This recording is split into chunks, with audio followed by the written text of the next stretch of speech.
কিন্তু আজকে মুসলমান মার খাওয়ার কারণটা কি? এর মধ্যে এক নম্বর কারণ আমি যেটা খুঁজে পেয়েছি, অধিকাংশ মুসলমান কোরআন থেকে অনেক দূরে চলে গেছে। নাম্বার 2 হলো মুসলমানদের মাঝে যে ভ্রাতৃত্ব, মুসলমানদের মাঝে যে সম্প্রীতি, মুসলমানদের মাঝে যে পারস্পরিক মোহাব্বত, এটা বেড়েছে না কমেছে? আজকে কমেছে না বেড়েছে? কমেছে।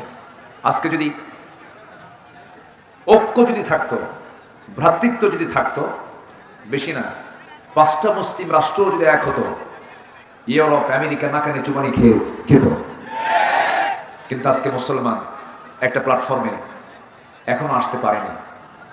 তবে হ্যাঁ, একটা আশার দিক হলো, এই তো গত পরশুদিন 2-3 দিন হলো সিরিয়া জুলুম শাহীর কবল থেকে মুক্ত হয়েছে।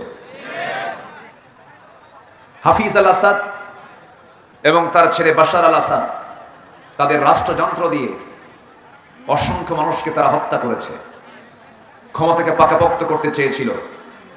কিন্তু সে দেশের মুসলিম মুজাহিদরা বাতিলদের মোকাবেলা করে পরাজিত করে ছেড়েছে।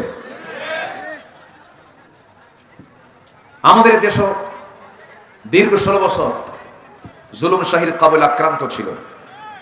যুবকরা, আমার সন্তান, আপনার সন্তানরা ভাবছে